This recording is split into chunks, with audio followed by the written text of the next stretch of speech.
y'all doing today? I'm doing great. I'm doing good. I'm a little tired after work. I'm doing good. I had a day off, so. You had a day off. Besides music, what do you guys do for the living? I am part-time at a vegan Mexican-American food company called Siete Foods. Okay. And I'm also an audio technician on the weekends for a church. And then I do the music thing too. Orale. How about you? Yeah, I recently started subbing for schools, and it's been like really good. I've always kind of worked with kids, but never in a like classroom setting. Mm-hmm. So this is my first. I started in like April, but it's going really well. That's good. I'm a nurse on a cardiovascular unit, so I do that. Work 12-hour shifts. Man, do you do where you work 12 hours, let's say 4 days off and then 3 days on? Yeah. But I think this week they have me scheduled a little differently, so I had 2 days. I had today off and then go back tomorrow, 1 day. Okay. Well, that's good. A little something different that, the audience don't know. Welcome to Otra, por favor. Thanks for having us. My name is Richie, and I am, honored to have a trio that I would say, how can I put it? They are a decorated Latina power band made up of 3 sisters known as the Tiarras. Can you guys introduce yourselves each? Yes. My name is Sophia Baltierra, and I'm the drummer of the band. I'm Tiffany. I'm the oldest sister, and I play bass. I'm Tori. I'm the lead singer and guitar player and the baby of the band. Be of the band. Who was the most spoiled one growing up? Well, you guys all got your good share of spoiledness.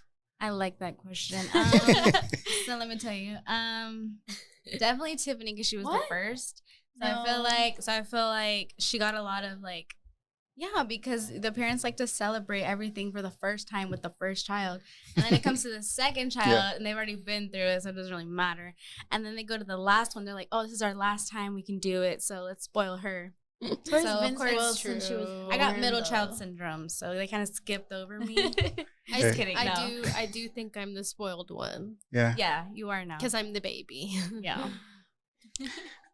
I'm a middle child, but I always tell my family I run the show. Yeah, No, I feel just like joke. middle child or like the middle child always has a lot more confidence. Yeah. I think. Yeah. Sophia's definitely like confident and this has more like a boss mindset, and whatever she says like kind of just it's like almost like a priority, like it's always like louder than everyone else's voice in a way. Mhm. So I like that. Thank you. And who's like the one with this stronger character, or you guys all 3 have like a strong character? I think Tori Yeah, has a Tori. strong character. And we've always said that she's very wise for her age and like an old soul. So yeah, definitely Tori. Yeah. yeah. Yeah.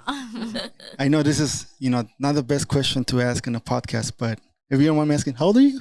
I'm 21. 21. Mhm. Ah, esta chavita. Yeah, Yeah. that's Finally. good. We're pretty young. Everyone's been like, when we go to shows now, though, people don't believe I'm the oldest. They think Sophia, and sometimes I've had times where people think Tori's the oldest. Yeah. Because in the band setting, I'm almost like the leader, but then in the family setting, Tiffany is like the leader because she's the oldest of all of us. Yeah. Which one is the adventurous, I would say? Tori. Right? Yeah. Tori's Yeah. very adventurous. Yeah, I just love to like experience life, Okay. like my sisters, they like taking risks, but sometimes they think a little harder before taking them than I do, I think. Yeah, definitely. And how about you, Tiffany? How's your role as the older sister? What is something that you would say like you've learned as time goes on? I definitely have moments where I wish I had an older sibling, but I don't know. I feel like I'm older, but I feel like we're also very close in age. So there's moments where I don't always feel like I'm the older sister, and like most of my sisters will give me advice on different things and like be there for me. But then there's times, like where I've experienced something before them or especially like when we were in school, like had done all these like projects, applied for college, different things like that. So, and being like, my parents didn't have the chance to go to college, so like that was a big thing to, experience by myself. But I had the support of my sisters, and I was happy that they are here, to follow my footsteps in different things. So, yeah. I remember I sent Tiffany a TikTok about like thanking your older sister or just older sibling in general, because they do have a lot of responsibility, and like in a sense she did take care of us too. Like it wasn't just our mom, because if we couldn't go to our mom, it was Tiffany, and like, Tiffany, take us over here, or Tiffany, get me out of this like troubling like situation. So yeah, so thank you, girl. Eso, Tiffany. So, our podcast revolves around football, life, and cultura. Today, we're going to take a break from the football part, and we want to highlight y'all's story. We want to highlight y'all's awesome music, pretty much how everything started. I know we already touched about a little bit about your family's dynamic, or as sisters, how you guys get along, or not get along, but each one of y'all, how y'all's roles, in the family, and how at the end of the day, like how everything is put together or glued together. Before anything, Hop Squad, thank you for Las Cheves. Thank you. These are drinking the Arch Rufin. Cheers. And which one are you drinking? What's it called? Lord Zanate? Yeah. I've never had an IPA, so it's very interesting. What do you think? I like it. I'm like a flavor girl. I love like knowing what's in it, like how it says it's piney and tropical. I like knowing what I'm getting. They're actually they're gonna start coming out with the summer, like the seasonal like seltzers and beers. So they have this one called Rico Pepino, and then this other one is like a watermelon flavor one. Oh, nice. Man, those are like Nice. With like I chamoy and love- tahini yeah. on the you can rim. actually add that to it, and Yeah. they started also serving cocktails in there as well. So Oh, nice. it's not that far from here. If you guys ever get a chance to go to the game, I recommend doing the little pregame at Hop Squad. It's pretty good. Wow. Yeah. We might be going to a game soon. I just did a promo video for the Dallas there we go. rivalry game, and I am getting some free tickets. So we might head on over there. Nice. Thank you, Austin FC, for it was. I actually didn't notice about the video until earlier. I was looking at it and I was like, wait, this sounds familiar, and I was like, oh, it's Tori. Yeah. I That know. was I fun. didn't even know she was doing it, and it popped up, or she had sent it, and I was like, "Why is she sending like a random like FC video out of nowhere?" And I like listened to it. I was like, "What the heck, Tori?" It I was like, very last minute. and that's not. I've never yeah. heard her talk that way, like in a very like passionate, like motivational speaking. And I was Yeah. like, "Wow, that's awesome." Yeah. Yeah, I was like, I want to be playing it when I wake up in the morning. Yeah, getting like get ready, yourself like- ready to go for the day. Unfortunately, it was not you, but the result wasn't as we expected. Oh, A last minute loss. But hey, you know what? The fact that your voice in that video's like narrative is there, it'll stay forever. Yeah. And one thing is, and not because I root for Austin FC, but I do say that we have the best when it comes to social media. We have probably like the best social media in the league, Oh yeah. from the team, but also from the supporters. Yeah, and the way that Austin FC just really uplifts local artists, I've never seen anyone like really just try to uplift so many artists from all kinds of genres. It feels like every event they do, there's like someone else just being highlighted, and it's really refreshing to see. That is something that I admire from them. And of course, like right now, the results are not the best, so there's a lot of questioning on the performance of the team and the players. But once you put yourself outside of the football and the organization, I mean, it's great because Mama Duke has been highlighted. I know you also did the national anthem, Yeah, right? I did it twice. There you go. It was so scary. Yeah. And this is the first time ever singing in front of that Oh yeah. big crowd. Yeah. The last time that I did it, I remember coming off of the field and my hands were stuck in this crab-like That was position, funny. and they were numb, and I couldn't move my arms. And even when I was holding the microphone, I couldn't feel my body. And I think I had a panic attack, but I was still singing. Like, I blacked out my body. But I mean, it was really awesome. Like, I hope everyone else's blackout experience was like that. Well, did you forget the lyrics, or you just went through it? No. I practiced a lot. And I just focused on like one spot in the crowd. And I just had a lot of fun. I made sure to like soak up the moment, but I was really nervous because I was like in front of the players. Everyone in that room was like focusing on my voice. Yeah.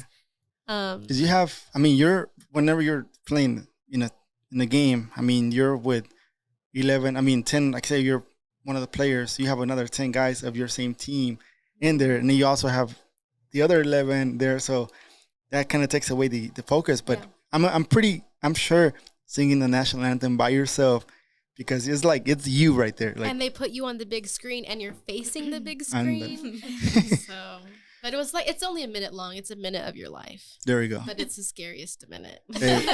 But you did it twice. So I'm pretty sure you did something good. Yeah. Nice.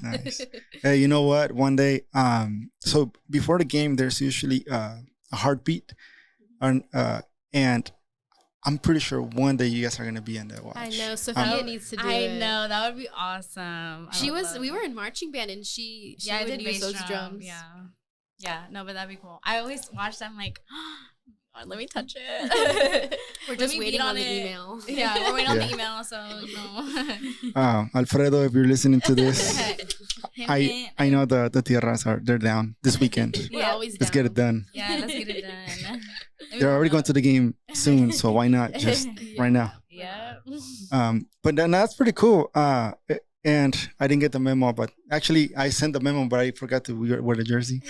So, but my boy Lima, he gave it to me after the game because. Oh wow. Well, the story about that one is we were playing Dallas, and we were playing for the Copa Texas, and I'm pretty tipsy by then, and I'm pretty excited because we won. And I'm a type of person that I'm a giver, so I'm like, hey, I don't have money right now, but at this moment I'm like, man, what can I give them back? And I'm like, I have my Murga jersey, so I just like took it off and I threw it in the field. And then the security guy, like, he brought it, like, no, it's yours. Like, no, this is my gift to them. But I was pretty, like, I would say if I was sober, I would have not done it, or I would have done it. And then, and it happened. And Nick Lima, he picks it up and he's like, here's mine. I'm like, oh cool. That's awesome. But for 10 seconds, I didn't have a shirt, and I'm like, okay, we're gonna get back in the bus, and how am I gonna go back to the house in a 3-hour bus ride without a shirt? So I ended up wearing that one. It was down to medium. I'm a large. It's like it's a little tight. It's a little tight. And I got home. I was smelling pretty bad, but I tell them I was smelling like Copa Texas. I didn't wash it. It's right there. So it's a lot of pretty cool memories that cool. we get to live every weekend. Yeah. But enough of Austin FC. Let's talk a little bit about your beginnings growing up. Where are you guys from originally? We're from Austin, Texas. We are 4th generation Mexican American. We've always lived in South Austin our whole lives. And kind of never really left Central Texas. Okay. How living in like South Austin, how was your environment, where you guys grew up? What was it like? Yeah. Well, we come from a family that's very appreciative of music. Our family wasn't really musicians, but they supported musicians in a really big way. Our great grandmother had a bar on, it was 6th Street? Yeah, 6th Street. It was called the Green Spot. And her and my grandpa would invite musicians, a lot of Tejano musicians, to perform. A lot of people that were just trying to make themselves known in the music industry back then. And our dad was a DJ while we were growing up, so it was very common for us to follow him to his like quinceañeras, his weddings, his private parties, and to help him with the equipment and to just like go through his CD collection and dance around when he was rehearsing his like mixes and stuff. And of course, our mom really just exposed us to a lot of different kinds of music from like the 70s and the 80s. She was really into disco and stuff like that. So we were always around music, and I kind of think that's why we were so drawn to it at a young age. And also, you guys were exposed to not just music, but also the environment. I'm pretty sure somehow that's crucial, because you're going, like, your dad is taking you as a DJ, everywhere you go, and everywhere he goes. So y'all got to just experience what was it like, on the weekends. Yeah.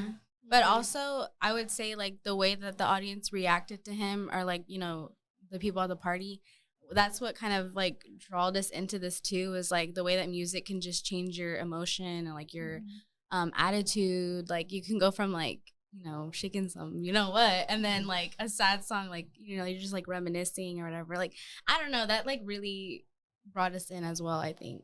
Yeah. It made us think, like, thinking back on it, I think it made me realize how cool my dad was. Yeah.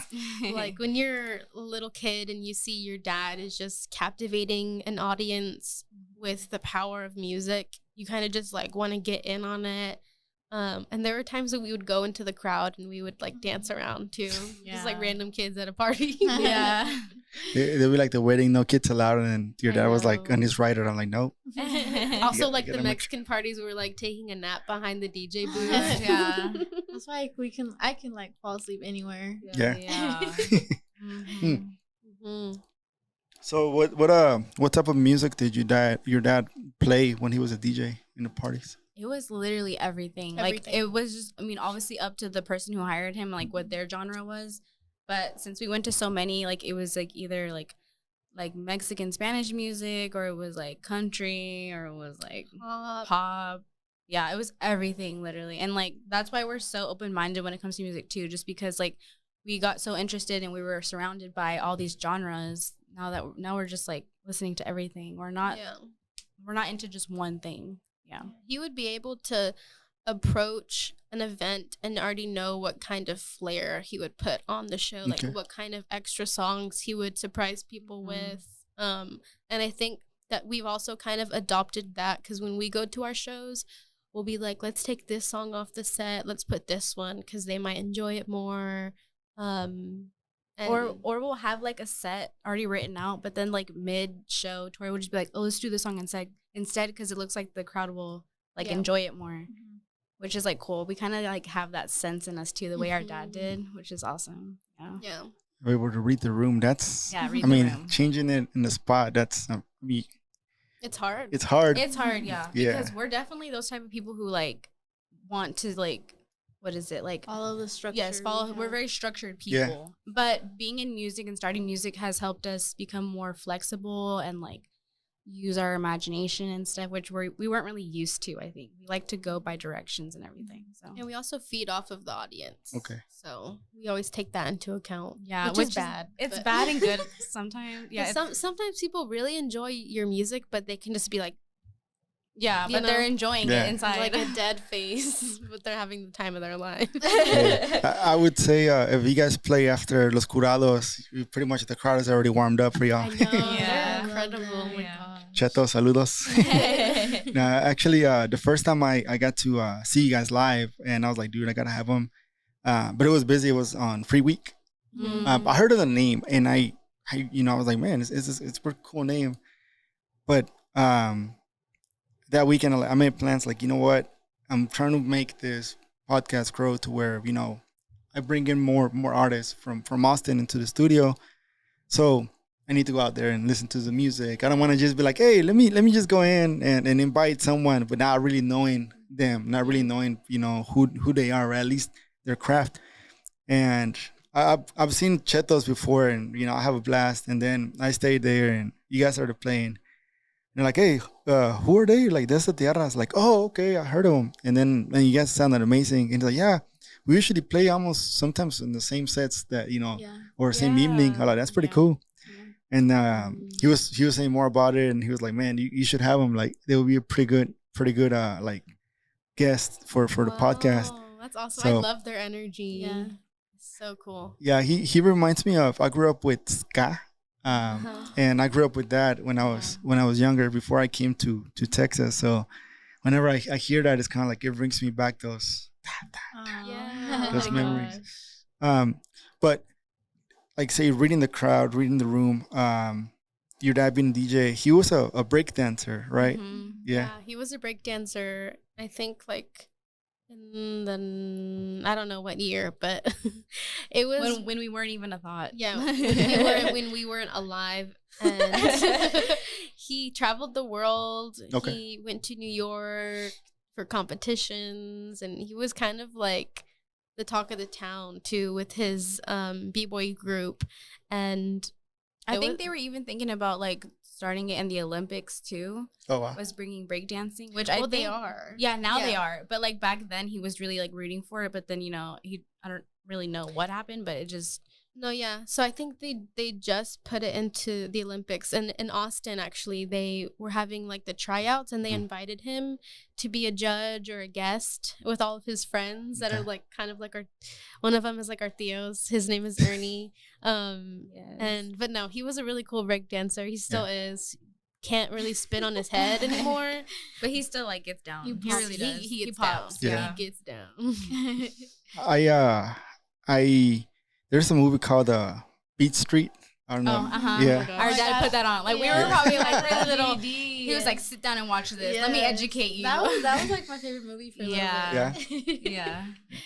I was like in the 1990s when I was in California. That's when breakdancing started coming up again, and everybody was wearing Adidas Superstars or the the tracksuits. Yeah. Everybody was wearing Our it. dad still has some, and he Yeah. brings them out like they're all like kept in like really nice like in a bag or whatever. And he brings them out, and he's just like flexing it, but it looks so cool. Like I was like, "Damn, you're really that person. Like you're cool." Yeah.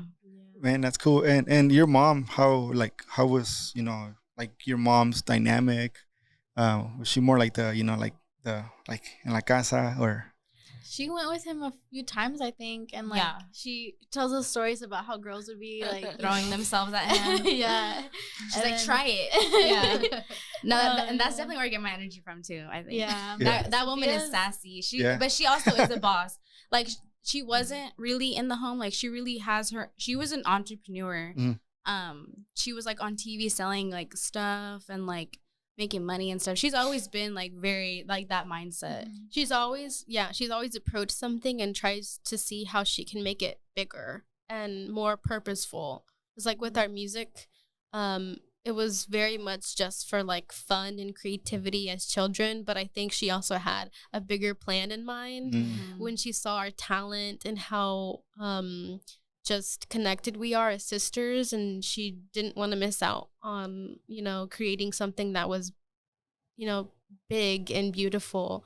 And here we are, like in our 20s, still doing what she nurtured us to love and to express ourselves through music. So, and she managed us for a very long time and got us to where we are now, and still manages a lot of the different things that we do.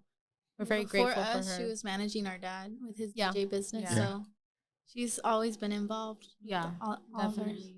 Yeah. And I think it's crazy too that we hear a lot of stories about parents not supporting their I guess kids like in their musical era. And like for us, we had the complete opposite. Like our parents were more so like pushing us to do it when we didn't think we were capable of it. Yeah.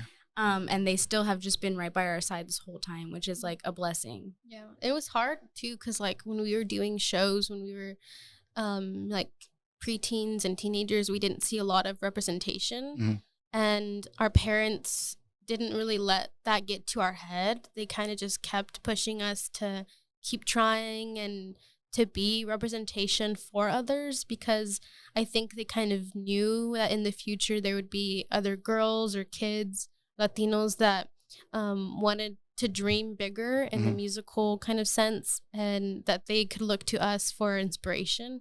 And that's happened. We've had shows where, you know, little kids come up to us and Sophia gives them her drumsticks. And I know, I think I'm a little too generous. I get excited. I'm like, Yeah. here, you have one, you have one. giving Those away things are our kind of gear. pricey. You have like a bag. You come in with a bag. You start doing Yeah. the dummy ones. My dad's like, chill out. Like, you know how much those were? I'm like, sorry. Yeah. Hey, you know what? Todo lo que la gente pida. Mhm. So talking about, you know, like say childhood and how your parents were supportive, having a mom that, you know, that gives you that backup, and then your dad is just pretty much the one that, hey, dale, Yeah. I think that's a pretty good mix, because you have the creative part of, you know, I'm pretty sure your dad, you know, Yeah. brought a lot of creativity, but you have your mom's, you know, like way of being organized, or just taking it to the next level. The reason I'm saying it is because you can see it when I like to be a little visual when it comes to bands, when it comes to just general, like say the Tiarras is a brand, you know, also besides being a band. So how it's portrayed to the public, that, you know, says a lot. And when I was checking you guys like website, it's pretty neat, straightforward, you know, 2 tabs.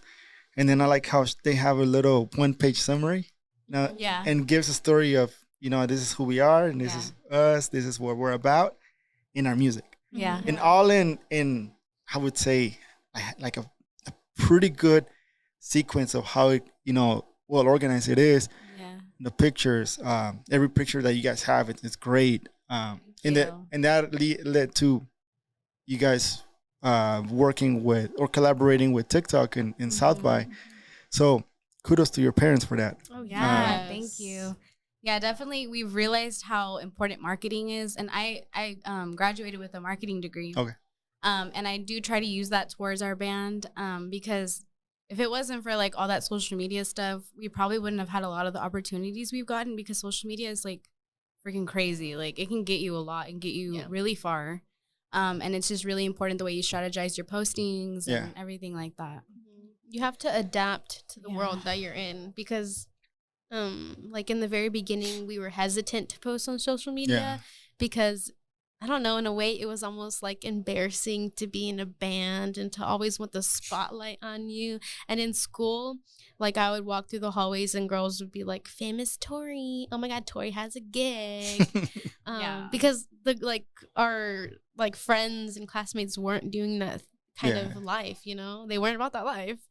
And we're very humble. Yeah, and like posting on Facebook, promoting yourself when you're like 13 is just, I don't know, embarrassing in a way for me. At least I'm like really introverted and like I was more shy back then. But we quickly learned that even though you're creative and you love music, you have to kind of become a brand, an authentic brand, right? If you want others to come to your shows and to buy your music and buy your merch, and it's a whole formula, and it's hard to stay consistent and to stay authentic too, but we're all learning as we go. Authenticity is a challenge, because I mean, if you look at it, how many artists have we heard of that on the stage they're like this greatest person, but once you meet them in person, it's, you know, completely different.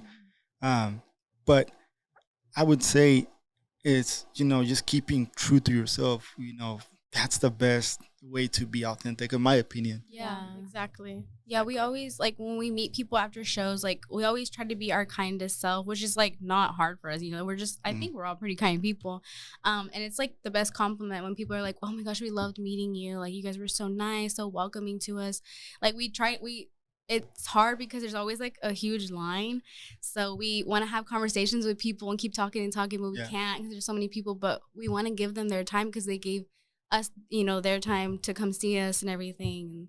Yeah. We're also just so grateful because there's so much like hard work and energy that goes into playing a show or writing music or going to the studio, and then you finally do it, and then you see your fans coming up to you and telling them and that they're telling you like stories about how your music helps them throughout a workout, throughout a day, throughout a hard time in their life.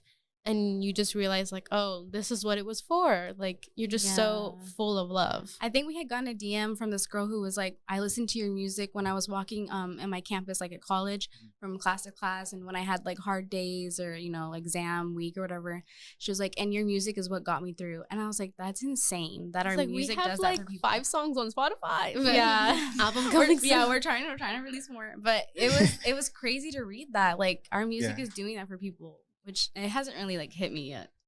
But yeah. I was talking to a comedian, Carlos Vallarta. Saludos. He's pretty well known like in the Hispanic community.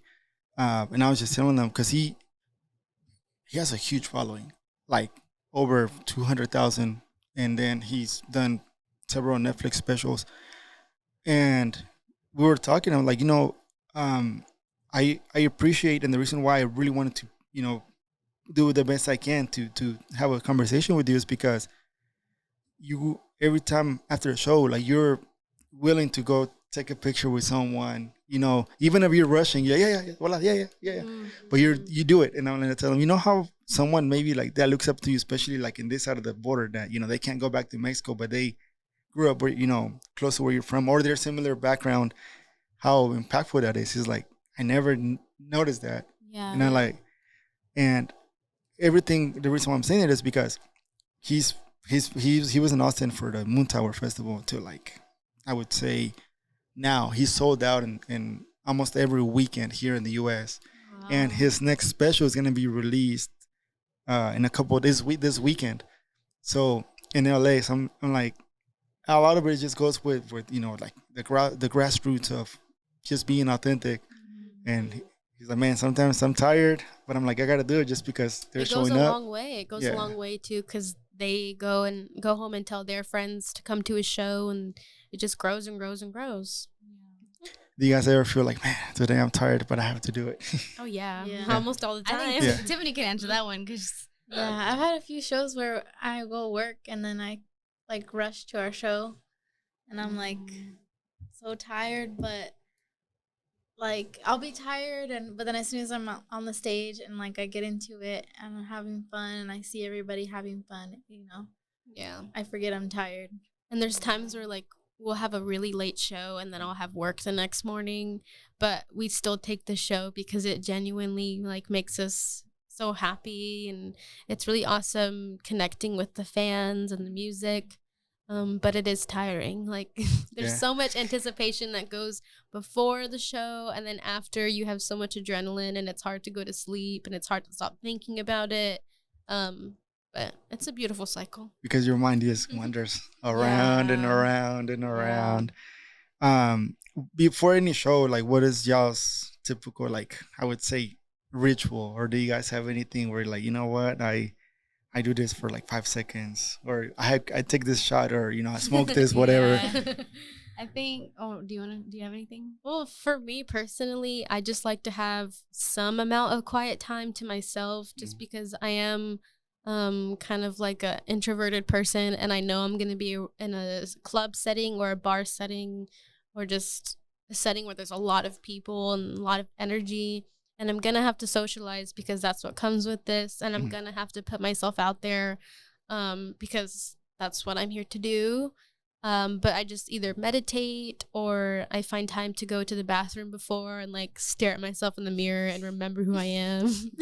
But that's just me. You're Tori. No, literally, that's how it is. Nice. No, yeah. And I'll definitely say shout out to like all the like venues that give us drink tickets. There you go. Thank you for that. Like for the before and the after, like it's a good like chill moment. And like also gigging is our time to let loose too. Like after like a long week or whatever. Like so after playing, we know we're chilling and stuff. So yeah, definitely thank you for that. I don't know. I feel like when we are able to like play after band, I like to be there and like vibe with what they've got going on, and like get in the moment. And I like to see people's what show that they put on before ours. It's just nice to like, like Sophia said, it's it's a career for us, but also it's like a time for us to relax and enjoy what people's art is as well. So that kind of just puts me in the mood to like, okay, like this is awesome. Like we're all sharing this like space and moment. So, and then, it pumps me up a little bit. You also learn from them too. Yeah. Like you see how they go into the next song, you see how they hype up the crowd, and you take inspiration from whatever, clings to you. So That's good. That's good. And then have you guys ever had a moment where, you know what, I had a little bit too much to drink and I can for sure perform? Never before a show, because we started playing when we were like very young, so we were always like performing wherever we could, and that was also like in bars. And I think in Texas it's legal to go into a bar if your parents there, like for business reasons. I guess we have been kicked out of bars because I was underage, not because we were drinking too much. We get off stage, like, okay, you gotta go. I know, but no, we saw like how connected the musical life and gigging life is to substances, and we've seen the danger of it. We've seen it get really far, and we've even seen people give us contracts for shows where it says we can't have any drinks before because there's a liability and you never know what can happen. And our dad too has also like kind of been like, you see what this Tori? world is. No, Tori. No, but it really is all about balance, and we stay aware of the dangers of it. So that's good. But it is fun. Drink responsibly. After you get off of the stage, you clock out. Clock out for the day. Go dancing. Yes. Taka, taka, taka. I have one. It wasn't alcohol, but I usually try to train or work out before we record. And sometimes I'm hungry, and this one day I ordered, man, I would say like 5 de carnitas. Man, like I felt it like so over here, and I'm talking like, and I felt bad because every time I talked, I was like, and I was just like burping it out. But we can't eat. I can't eat before shows because I burp in the microphone, and I can't do that. So you're doing a negar tomasa de repente, shit comes out. No, that's something too. I remember one time, what was it? It was recently. We had a gig like at midnight, and we were all chilling that day together. And we're like, no, we can't go do this because we have a gig at midnight. Like, let's just stay in the house. Yeah, like no, we can't. It was like literally 3 p.m. And we're like, no, let's just chill out. We have a gig. Calm down. Like, you can't go eat. You have to eat snacks. It's the only thing you think about. It's like when you have a shift at like 4 p.m., but like you can't do anything for the whole day. Yeah, literally, yeah. But afterwards, it's like, I would say maybe the sometimes it's just the fact that after you're done performing, like, it feels good. Yeah. It feels accomplished. Yeah. Because I get really nervous like before shows. Yeah, and Tori still gets nervous. I'm like shaking. But she's in the front, so I understand. Yeah. I mean, I don't understand because I'm in the back, but I could see why you would get nervous. Right. And like a little bit more of like say when you guys started, Tiffany, when was the first time you picked up the bass? First I had picked up where I played the piano, and I was taking like piano lessons with my grandma, and then my sister started playing their own instruments, and I think I was probably like 10 years old when I picked up the bass, 10 or 11, and I just hated it. I hated it at first, and I felt like the strings were too big, and it kind of felt like the Selena movie where like she's like when she's in the drums, like she's just like, this is for boys, like and I kind of felt like that. I was just like, I want to be the guitar player, I want to be the singer. Like she wanted something more feminine. We used to play Guitar Hero a lot. Oh yeah. And Tiffany would be the guitar player, I would be the singer, and Sophia would play the drums. And like I don't know, I was like, I want to do something, like this is just so like I'm not feeling it. And then like we would play, and like my dad's like, no, you can do it, like I know you can do it. And like I just got tired of it. I went back to piano for a little bit. Was playing my parts on the piano, on the keyboard. And then I was like, no, it just doesn't sound right. Cool. We don't look cool. We don't look cool. It doesn't sound right. Like, I felt like I wasn't getting into it. And then I picked the bass up again, and I was like, okay, yeah, this feels good. Mm-hmm. And it's crazy to hear like that's her story, because now when you see her on stage, this girl be getting down on stage. She's like doing all this, like literally, like, you know, she's going at it, which is like crazy because she was not like that in the beginning. I mean, me and Tiffany, because we had really small hands back then, and when we would go into Guitar Center, that store where you buy all the gear, a lot of the workers, I would like sit down with the guitar, and the workers would be like, "Honey, you're too small for that." Or like, my dad would get a guitar, and they would be like, "No, look at this one," and it's like a little purple shiny guitar for kids. I'm like, fair enough, but like I'm working up to something bigger than this. Yeah. I remember too when I went to Guitar Center, I was on like a drum set just trying it out, and I was playing "Isn't She Lovely" because I remember I knew that song so well in the beginning. And then this like worker came up. He was like, "Oh, like maybe try it on this one." And it was an electric drum set, which I don't know if you know what that is. You can't hear it, but you can't hear anything, so you gotta put headphones on. So I was like, "Okay, that's a little insulting. I'm not buying from your store today." But don't even have a wallet or money. Right? Ever since no more Guitar Center. No, wait, Guitar Center. Wait. Just kidding. Just kidding. We love you now. We just had those little memories. It was back in the days, you know, a work in progress. So I mean, if you want to send something, you know. And then the drums, Sophia, when did you first started picking it up? I've kind of turned everything when I was little into like a drum set, so I would just bang on everything, to be honest. And you can ask them because they still to this day they're like, "Shut up." I mean, sorry, can I say that? Yeah. You can say the cuss words. Okay. Shoot, they're like, "Shut up." I don't know. It's like literally in me, I'm just always banging on something. Yeah. And so my parents decided to give me lessons, like just on like a snare pad, you know, learning basic beats. And then I turned it into like the drum set, and everything just fell into place. Like it was perfect for me. So I love banging on things. So it was meant to be. It was a relationship, like right away. Yeah. It was for sure. a love at first sight. Yeah, love at first sight, to be honest. Yeah. Nice. Tori?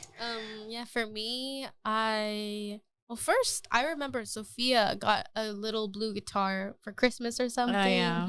And I was really jealous of her because at the moment, I really loved Hannah Montana.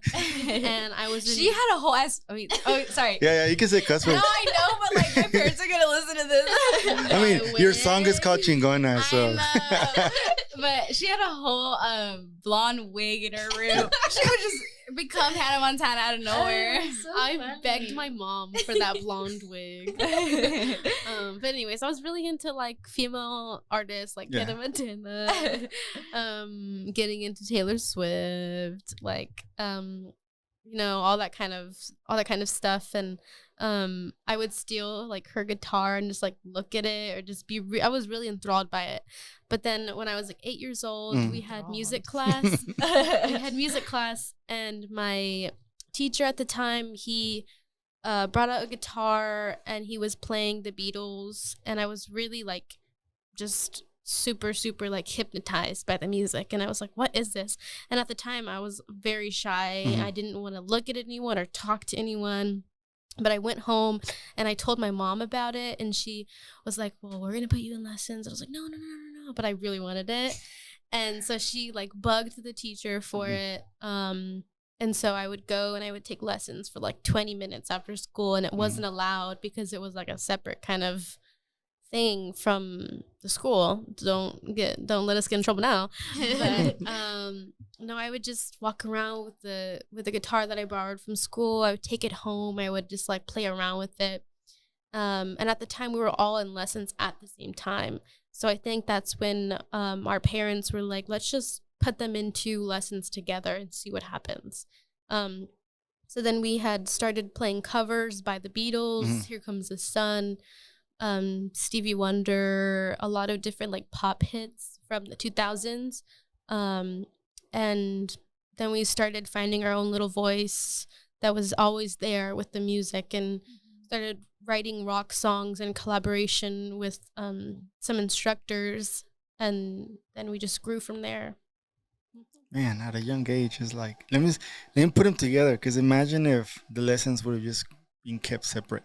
Yeah, I can't even imagine what our life would be like if our parents never got that light bulb to put us or together. like if we were in our own like bands, like if we weren't in a band together but we were just like in our separate bands, like that would be weird. No, have you ever thought about in that? a parallel universe. That's kind of scary, like seeing each other at a gig, be like, oh hey, how's your band doing? My band's better than yours. Nah, yeah. This is like a comfort thing, I think, for us to be in a band together. Yeah, just being sisters, like, and getting to experience it together is so cool. Like, I don't know, we have so many memories that are attached with each other, and the dynamic on stage is so much better, even though we haven't really known different, but it's almost like we're telepathic in a way.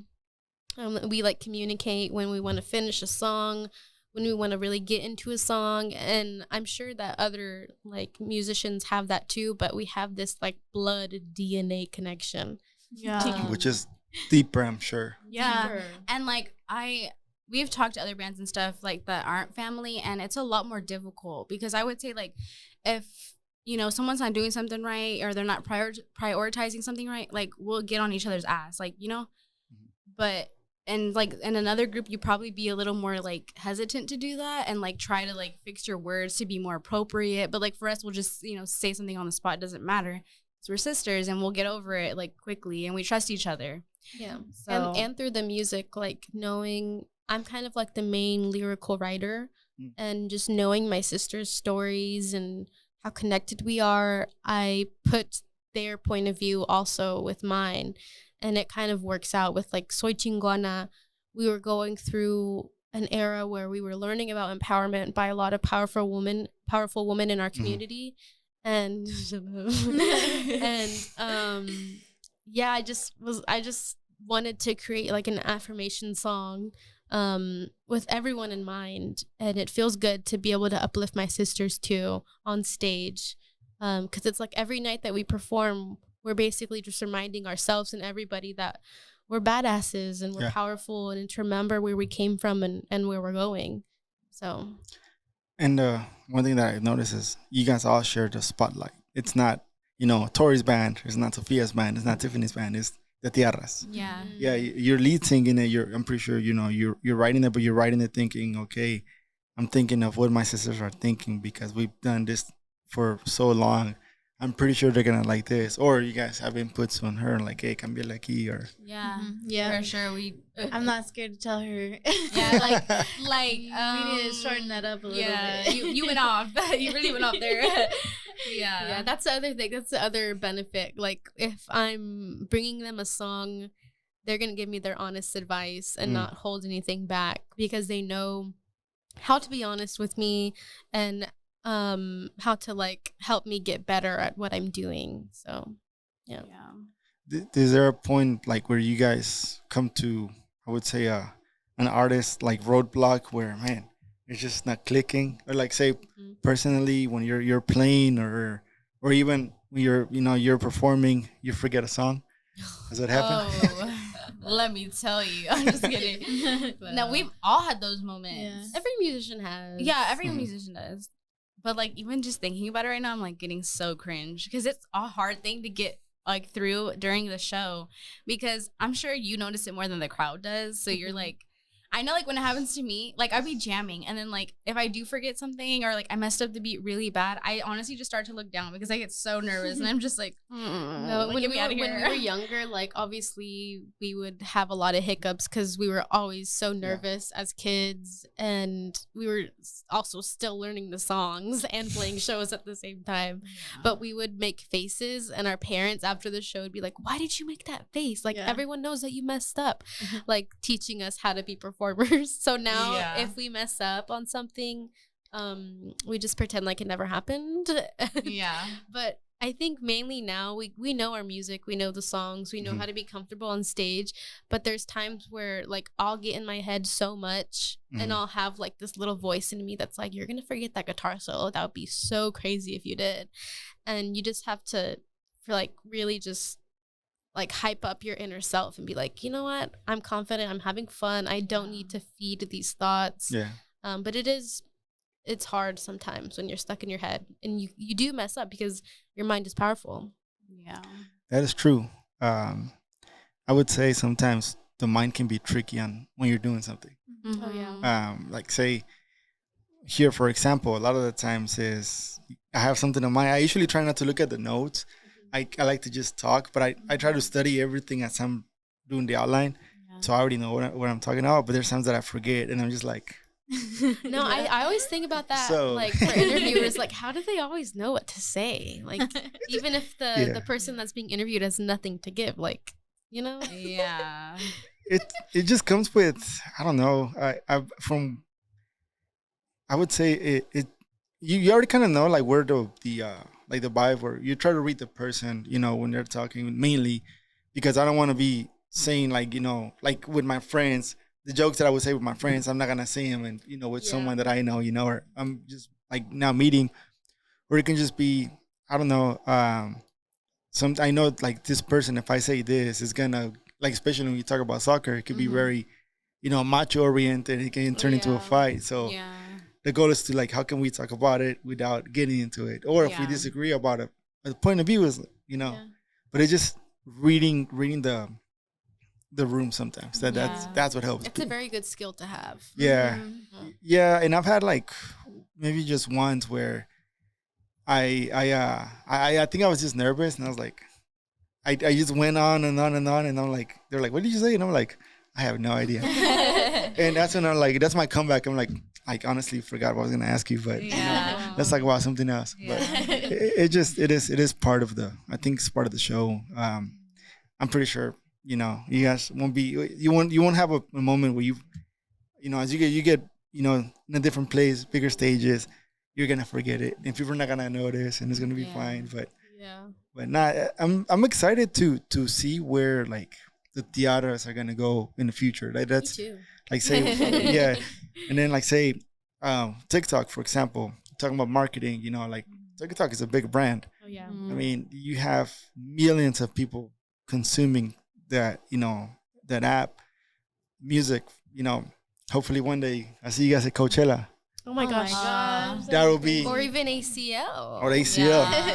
I was like, how come, you know, the Tiarras, they're not like in there? I was pretty pissed off with the line at the lineup this year, and it's just like, I heard a lot of people are upset about it. it's like, wait, lo mismo, like, you know, we're just. I mean, I think we're kind of moving forward, but there's a lot of work to do. And that's why I emphasized how Austin FC is really supporting the artists, the local artists, and giving them opportunities to like narrate a promo video. I never thought I would be able to like use my voice in that way, not singing, you know.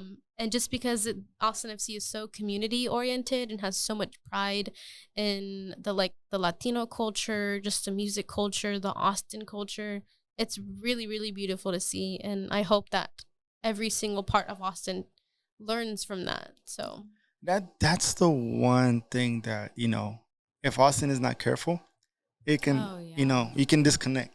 Yeah. Because you're not going back to the place that made you Austin. You know, I mean, you're not, it's not like you're selling yourself to you know, to the devil, but you're not emphasizing on who you were. You're emphasizing more on making all this buildings grow. But then again, you have like people on the east side that can barely afford a house, stuff like that. And talking more like in a, you know, I would say linking to the empowering part, how crucial is for you guys to write and play music that is empowering for anyone that doesn't have a voice, or doesn't, you know, it's hard for them to have like to voice their opinion, especially in the Latino community. Immigrants, for example, we're dealing with a lot of stuff that people want to say, but they're afraid of saying it. And like, nah, like, I mean, you don't want to be disrespectful, but you also have to point out like, hey, there's problems that are going on. Like, what is something like in your music you're striving to do? Well, I mean, our first mission within our music was to be a voice for those that couldn't be one for themselves, and our parents taught us that that was really important. And there was a time around 2016 with the election and the whole political atmosphere changing that we kind of had to step back because we were also in pain seeing a lot of people like us being tormented and being judged and stereotyped and killed and all these horrible things. And we were over here like, you know, still growing up and still trying to figure out our voice with music. And so then we just figured out that, you know, we're on a stage and we're being perceived by so many different people, especially young people that are very, very, they're like sponges. And so we started talking about voting. We started talking about issues like all kinds of issues. And like I was attending marches at the time. I was really seeing the groundwork of a lot of these organizations. And we wrote the song Leave It to the People, which was about unity and how you just have to leave it to the people to get the job done, and how so much has been taken from us over the years, and learning about your history as a Mexican American, and how you were just lucky to be born here, and how there's some people that weren't, and they have to face so many struggles just to be somewhere that you are, you know. And so we gained a lot of empathy and started putting that in our music and telling people to support these issues and to go out there and vote and to have those difficult conversations. And we had them with our own family because we were like, okay, we're doing this on stage. We probably should actually like talk to our grandparents or talk to our parents about unlearning things that they grew up around. And so we also try to do that with our music because that's who we were. And then came like Let Love Free, which was like my coming out song because I realized I was gay from a very young age, but being Mexican in a Mexican family when you're gay is very hard. So then I went to music for that. I went to my sisters for that. We released that, and we have people coming to our shows thanking us for being that voice and, you know, putting a song out there like that. And with They Don't See Us, that I wrote that during the summer where the Black Lives Matter movement was very, very heightened, and felt like people of color were invisible and like we didn't have a seat at the table. And if we did, we were often overshadowed. And so we have a lot of those like undertones in our music, but we try to make people dance and think about the lyrics and have fun at the shows. But overall, there's a bigger message. Yeah. And I think that's like, it's good the way we do that because like, we never really were educated on politics and stuff like that because it's just, like you said, an uncomfortable like topic to talk about.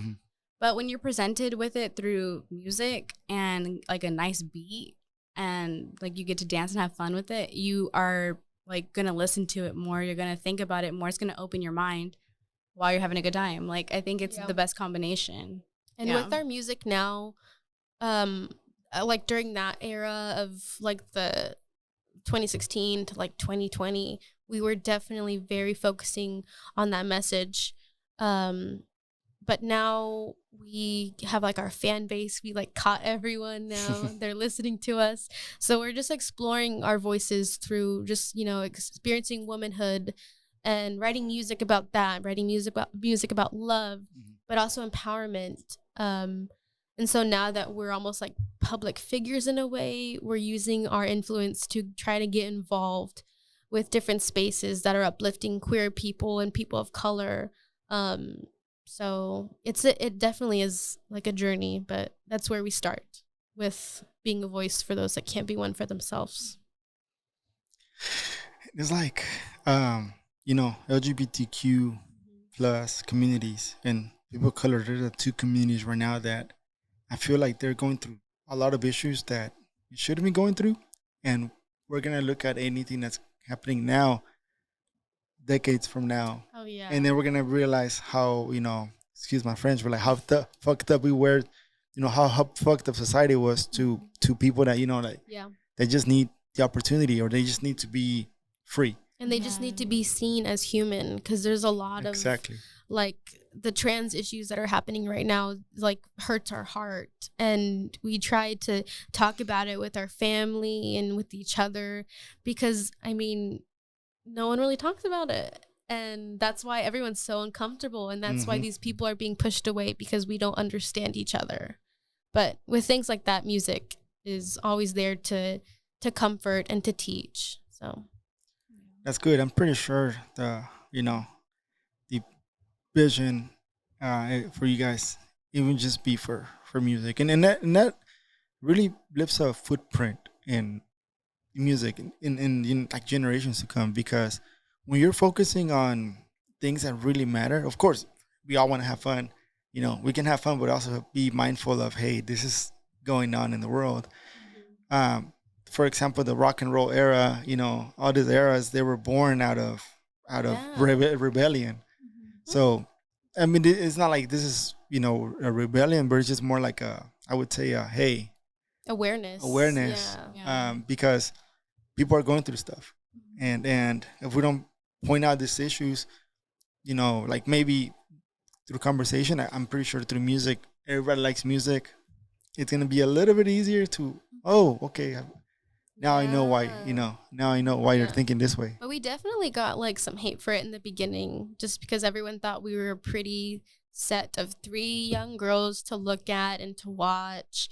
And then we started stating our opinions and saying like what everyone was doing was wrong, and people wanted us to stay out of politics and stay in music. But we were like, politics, this is just our It's society. brain. Like, this is Yeah. what we're talking about. It was a great filter for us, like to filter out all the people we didn't need, like get out of our freaking social media. Yeah. But also being like women in this music industry is hard because there's a lot of barriers we've had to break through. Being Mexican American and having that dual identity that we can't help. We were never really taught Spanish. We didn't speak it growing up. So we kind of get made fun of sometimes for that, but we love singing, and I love singing in Spanish. I love writing in Spanish, and we're slowly but surely learning it. But no, definitely being in that kind of scene where we have late night shows and there's a lot of dudes walking around, they're drunk, they don't know boundaries. We've made it a point to like keep each other safe and like make it like a safe space for women at our shows. Like, I hope everyone knows that they're in a safe space, and if something's happening, like, we're gonna make sure, if we know about it, to make sure that we stop it. Like, and with our song Soy Chingona, like, we try to get on the reclamation movement. People are trying to reclaim that word, because we are badass, because we do a lot, and we want to honor those women that paved the way for us. And it's funny because our grandma, she heard that we were singing the song called Soy Chingona, and we we put her in the music video. She was like side eye, like, what are you doing? And like on set during the lunch break, she was like, she talked to me, she pulled me aside, she was like, so this is a bad word, right? And I was like, what? You're already here. Like, why are you telling me now? Like, but she was like, in high school, we would call the girls that were like on their worst behavior, that were getting in fights, the chingonas, like, and I was like, oh, I didn't know that, but I know that this generation is trying to take it back and to put a new meaning around it. And we're taking inspiration from you, our older generation, because you put us here, and you put us here to keep going up and to advocate. So, and I was like, oh, thank you. And then, okay, I'm down. She's like, oh, it's still a bad word. It's like, no, she calls us chingonas when we go over. They're like, hi, chingonas. Llegaron las chingonas. That's cool. That's cool. And I was gonna say, like, one thing that I had is you pretty much answered it. It's just like, as Latino woman in the music industry, I mean, what is the challenge? And you're just like, you pointed out some of it already. There's a lot of power that comes with it, because I mean, as Latinas, we're very passionate and we have a lot to say. We love helping each other out. We have so many traits about us that are beautiful, but a lot of people look past that because they look at how your body looks, how you do your makeup, whether or not you speak Spanish, do you know how to cook? Like, all those kinds of things that come with being a woman. But we just, I don't know. We've always been this way, we've always been playing music as women. And so it's like, we don't really know any different. But in the beginning, we were entering like the Tejano scene because that's where we got the most of our shows, because a lot of those festivals invited us as young women to uplift the next generation that was coming. But we definitely saw the ego behind the stage, basically just hanging out back there, and then seeing a lot of men kind of like look at us like, what are they doing here? Why are they opening for us, or why are they playing after us? Why are they getting paid to be here? Like, they're kids, So we saw that from a very young age, and we kind of almost had to put a protective shield on each other and always look out for one another. But we had our parents there to tell us what was going on, because when you're a kid, you don't really know what the hell is going on. And that's good how your dad is letting you know what's going on. Like, you're not just, oh yeah, everything will be okay, let's go dance. But then after you're done, like, someone can do something stupid, or say something stupid, but the fact that you're aware of, like, okay, this person is, or he'll kind of see us, he would see us get nervous and almost try to pull back from our power, and he'll be like, go put on that show, like, go show them what you're doing, or go say hi to that person. Like, even though he knew that they were probably talking crap about us, he was like, go say hi to them. Or like, even like if he noticed us being like, just feeling that feeling from the crowd of not being really engaged in what we were putting on our show, he would go out there in the front and like be funny and like make faces and stuff, so that we were like, smiling and like back into it. Like, okay, no, let's get back on track. Like, don't stay in your head. Yeah. As it reminds me of Diego Fagundes. His dad, he's a pretty good friend of mine, and he was telling me, Diego's the player of Austin FC. He was telling me, like, what is something you tell Diego? And he's like, I tell Diego before every game, because they see each other every game, and before he walks to the stadium, and he's like, before every game, I tell him to, Diego, smile. Yeah. That's what our dad would tell us too. And he's like, the day you don't want to do it anymore, you're not having fun, that's where you stop. But while you're at it, just go out and have fun. Yeah. I mean, because people can tell when you're not having fun on stage, and they also don't want to engage. But you can trick yourself into having fun if you smile sometimes. So. Yeah. It works. There we go. Hey, when you're training, you're like, sí, dale.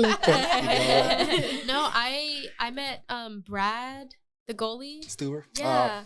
I met him at Un besote. It's my boy. Yeah, at a work event, he was like a special guest, and I met him, but I heard some of the guys talking about how he doesn't have a lot of time throughout the week to be active in what he's wanting to do, because he has to rest and recover from all of the work he's doing, and he just plays video games and stuff, and I'm like, wow, like, hard work. Just like, I don't know, athletes are on another level. They're actually there's about, I don't know if you heard of the organization. They're gonna have an event in I think June 11th, and it's for like Equality Texas. Brad Stewart, pretty much, he goes there every year. I think he's part of the board, and basically people pay like to go, and he takes pictures with everyone. And that's how I don't really like get close to the players. We're like, oh my God, you're my buddy. But there's some players that like, hey, how you doing? He was so down to earth. Oh man, that guy is super down to earth. Yeah. And he's very into, like, he wants to be involved in community stuff. Whenever the blackouts happened, he was always, tweeting about, the power outages and the problems that we have in infrastructure. Everything has to do with trans and what happened in the Capitol a couple of weeks ago. Yeah. His wife is also putting something out there. They're very involved in the community, and I think that's the reason why I appreciate him as a player, but also I respect him as a human being. I mean, and I'm not saying I don't respect the other guys, but it's just, like, being involved where you don't have to. That says, like, the quality of person you are. Yeah. Exactly. But let me let's get to know a little bit about y'all's music, because you guys have 5 singles or 6. Probably 5. I don't know. Let's see. You guys have They Don't See Us? Yes. That's one. Soy Chingona. La Negra Tomasa from Uh-huh. Caifanes. That's a jam right there. Yeah. Cumbia en el Cielo Yeah. and Let Love Free. Is that 6?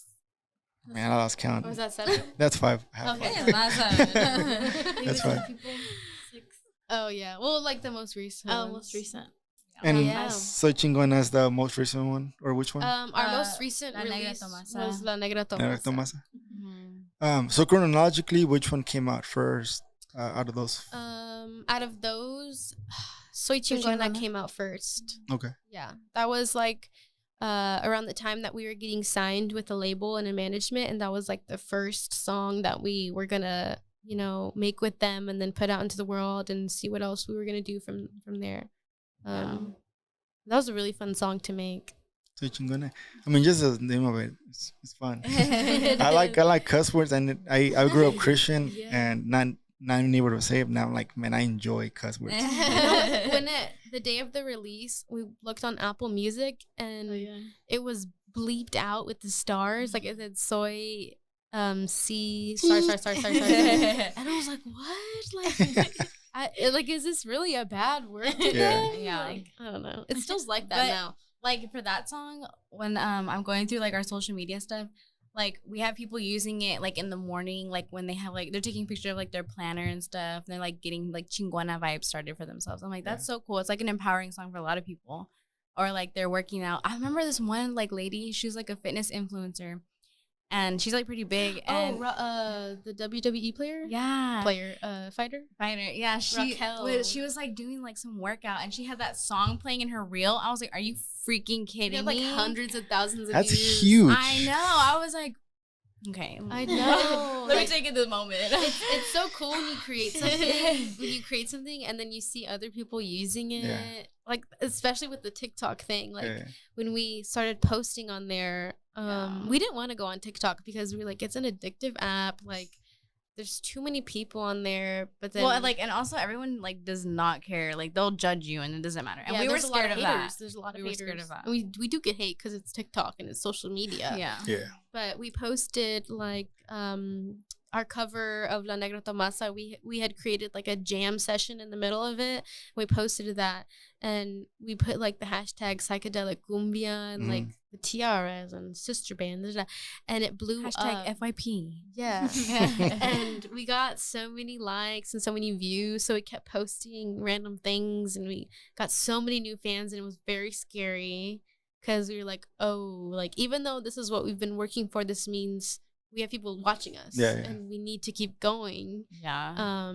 But shout out to TikTok because they like harassed us into releasing La Negra Tomasa. Yeah. That app So is cool. freaking crazy. Oh my god. Yeah, I started posting stuff on TikTok and mainly like clips of recordings, but I'm like, okay, I'm just gonna post it and get out of it, just because as a photographer, you're also gonna get exposed to like things that you're like, I promise, babe, I was not looking into that, but it's just the algorithm. So I just post it, and then I don't get in it. I'm just like, I get all the notifications like, nope, not gonna get into it. Yeah, there's like when a video will start blowing up, you'll like have 99 plus notifications, and like I'll want to just sit there and scroll through the comments, but that's really painful because some people are really sweet, but then some people are like, her bass is not tuned, or she sounds crazy, or like really rude stuff or really weird stuff targeted towards women. So you kind of just have to step back and be like, okay, I know who I am. I know who we are. These strangers are just seeing us on their screen. They don't know us. Oh my gosh. And then one time before a show, we went live doing our makeup, like before the show. And we had like people trying to like join the live, like some like bunch of creepy men. So like decline.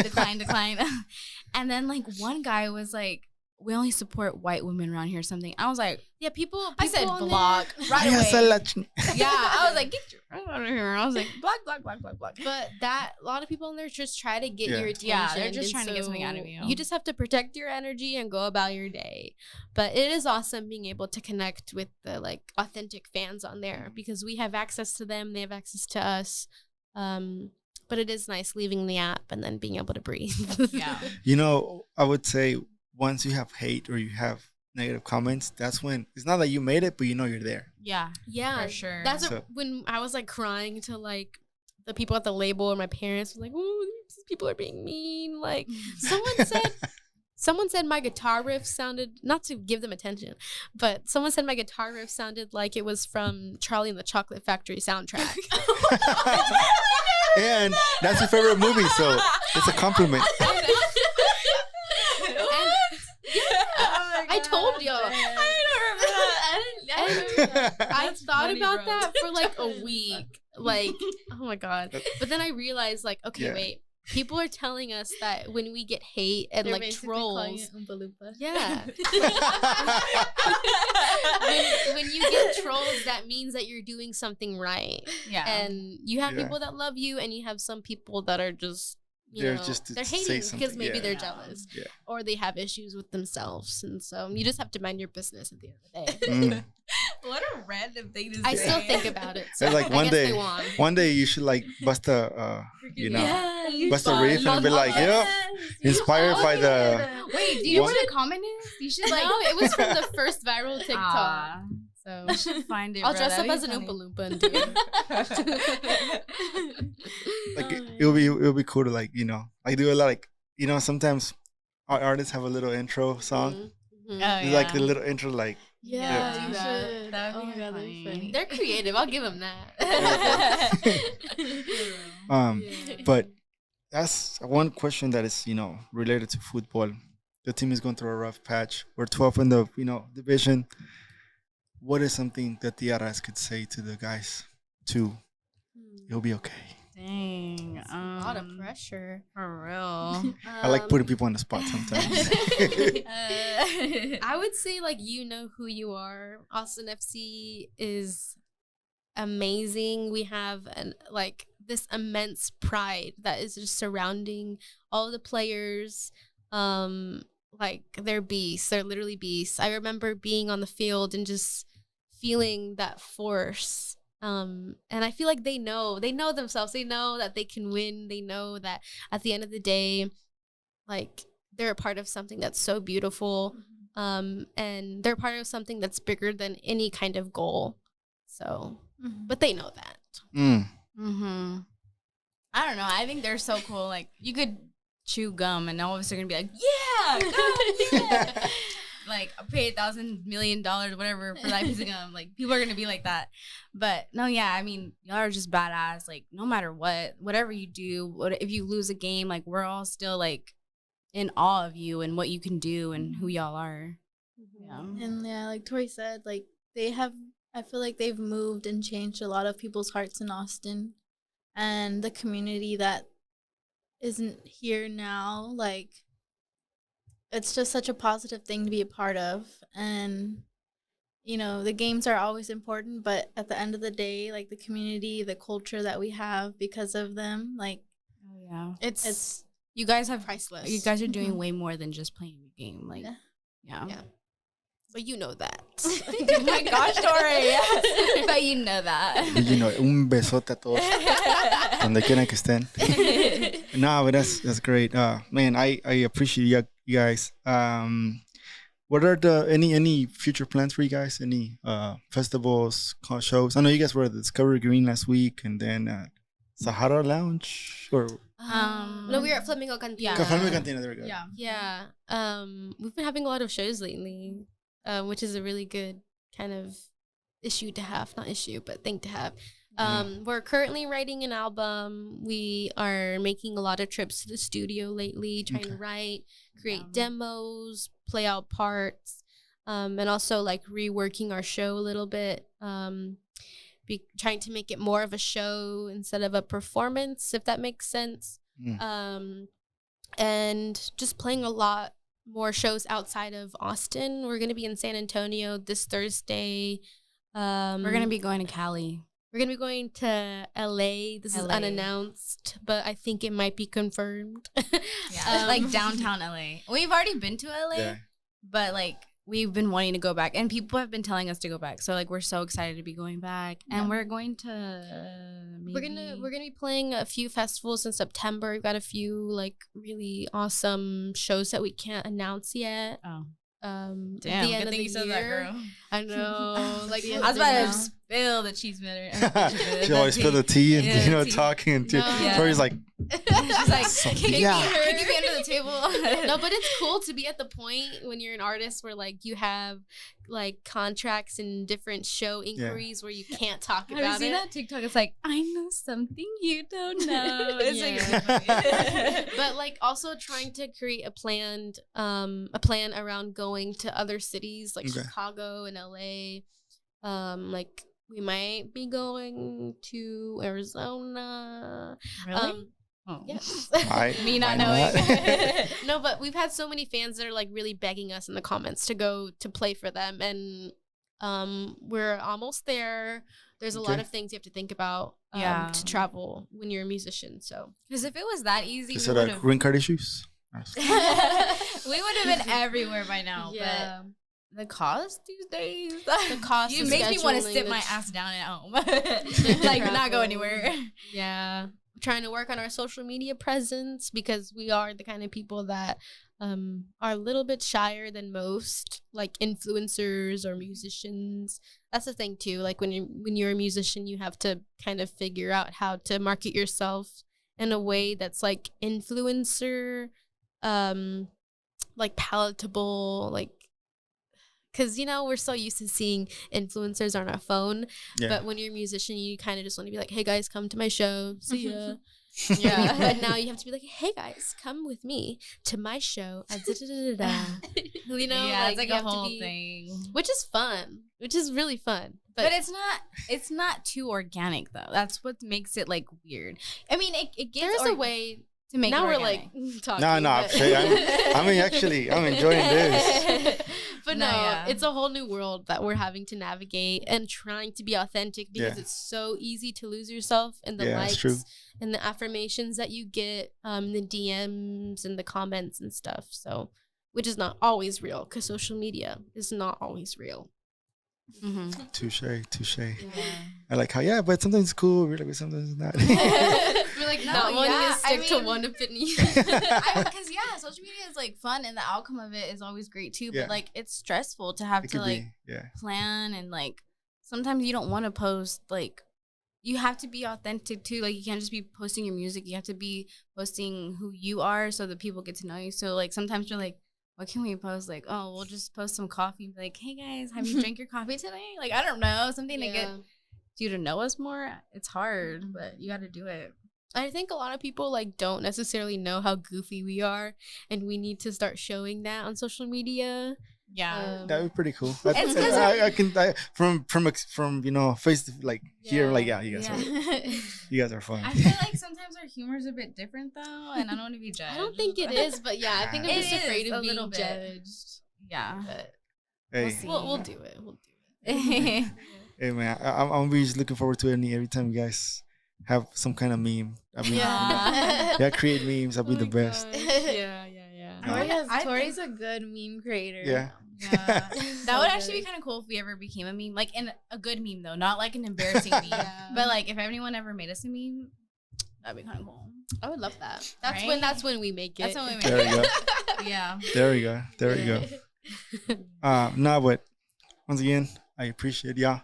Thank you for coming. It's been an honor. Glad we made it happen, and I'm pretty sure this won't be the last. Yeah. You know, whenever the album comes, whenever you guys are about to go on tour, I gotta hit up the studio, or Yeah. we'll see. Maybe we record a Hop Squad. Oh my god. Yes, that'd be so cool. Nice. Honestly, yeah, hit us up about that. Yeah, we'll do it. And then is everyone out there, you already know. Follow Otra por favor in all our platforms. Otra X favor. Also, like, share, subscribe with everyone, your grandma, everyone, your people that you like, you don't like. Chingonas. Las chingonas, las todas. Y ahí se portan bien. Saludos y arriba el América. Bye. America is the best team in the world. Chivas.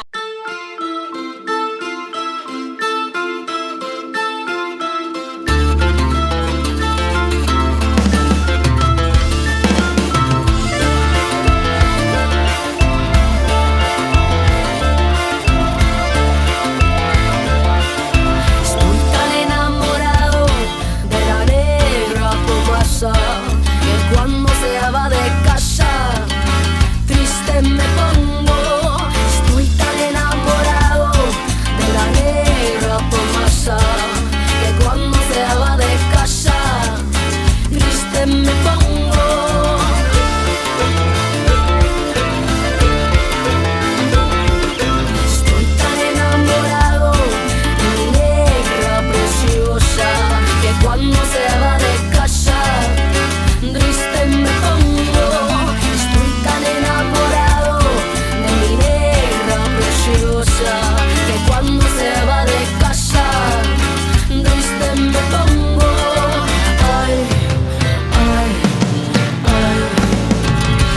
negra linda, que me deje loco, que me come poquito a poco, esa negra linda, que me deje loco, que me come poquito a poco.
Estoy tan enamorado de la negra Tomasa que cuando se va de casa triste me pongo.